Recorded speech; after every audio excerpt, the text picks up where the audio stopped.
দেশের শীর্ষস্থানীয় ওষুধ উৎপাদক বেক্সিমকো ফার্মাসিউটিক্যালসে রিসিভার নিয়োগের সিদ্ধান্ত স্থগিত করেছে আপিল বিভাগ। তবে বেক্সিমকো গ্রুপের অন্যান্য প্রতিষ্ঠানে রিসিভার নিয়োগের আদেশ বহাল থাকবে।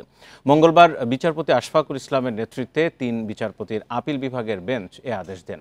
পরে বেক্সিমকো ফার্মার আইনজীবী মুস্তাফিজুর রহমান খান জানান, রিসিভার নিয়োগ নিয়ে জারি করা রুল ২ সপ্তাহের মধ্যে নিষ্পত্তি করতে হাইকোর্টের বিচারপতি ফারাহ মাহবুবের নেতৃত্বে ডিভিশন বেঞ্চকে নির্দেশ দিয়েছেন আদালত।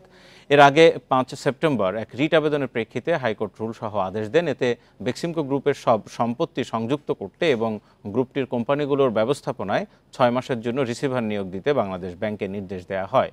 এর প্রেক্ষিতে ইতিমধ্যে কেন্দ্রীয় ব্যাংকের নির্বাহী পরিচালক মোহাম্মদ রুহুল আমিনকে রিসিভার হিসেবে নিয়োগ দেওয়া হয়েছে। অনারেবল অ্যাপিলেট ডিভিশন ২ সপ্তাহের জন্য হাইকোর্টের আদেশটা স্থগিত করে। বেক্সিমকো ফার্মাসিউটিক্যালস কোম্পানির কানেকশনে শুধুমাত্র স্টেটা কার্যকর হচ্ছে এখন, বাট গ্রুপের অন্যান্য কোম্পানির বিরুদ্ধে হাইকোর্টের আদেশ যা ছিল এখনও তাই আছে।